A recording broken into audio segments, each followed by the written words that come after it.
So a bit of context is that we wanted to try out running machine learning models in the browser, like fully in the browser. And this was a proof of concept to see if it can run in a way that is good enough for Storytel for production, and it doesn't affect anything. Let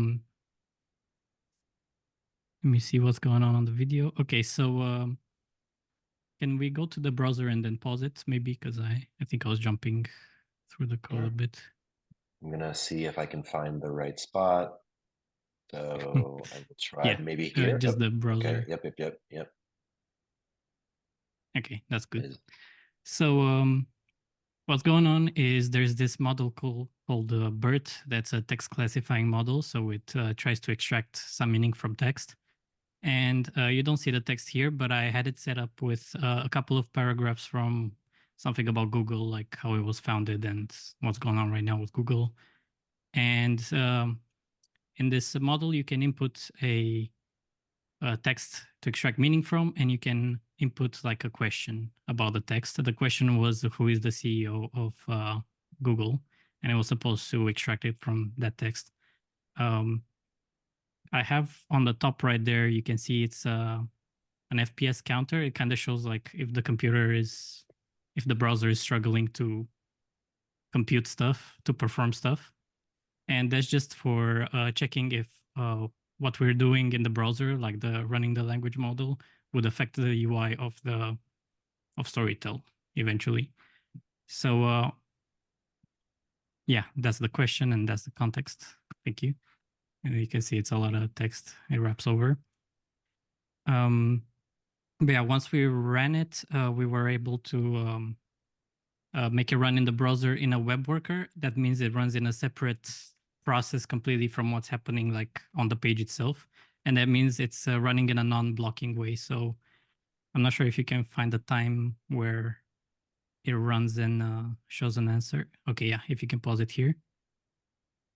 So when you press run worker, it runs the model on that text, and then it generates a few answers, each one with a score.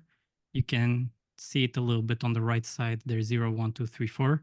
The one on 0, Sundar Pichai, has the highest score. So that's the good answer to the question.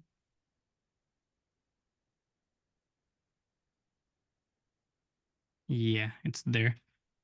And is it And possible to zoom in, Trodio, or no?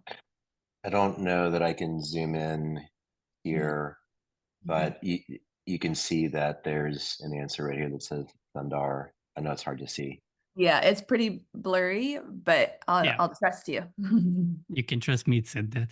So basically what the like this was a very basic demo just to prove to ourselves that it's possible and we can run it how we want to run it. But the implications of that are, there's two major implications. The first one being that we can offload some of the computations and some of the processing to the users.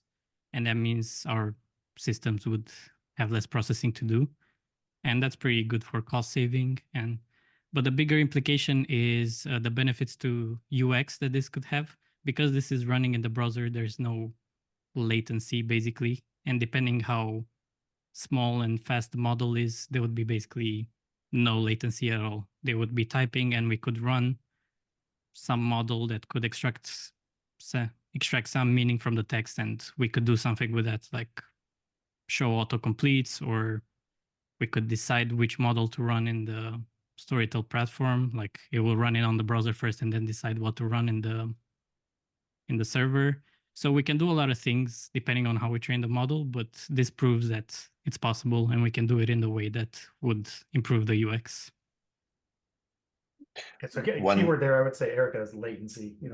Hopefully we can reduce latency to almost instant results, even if it's not the most sophisticated or complex answers, but we can get something immediately while a more complex answer progressively comes in.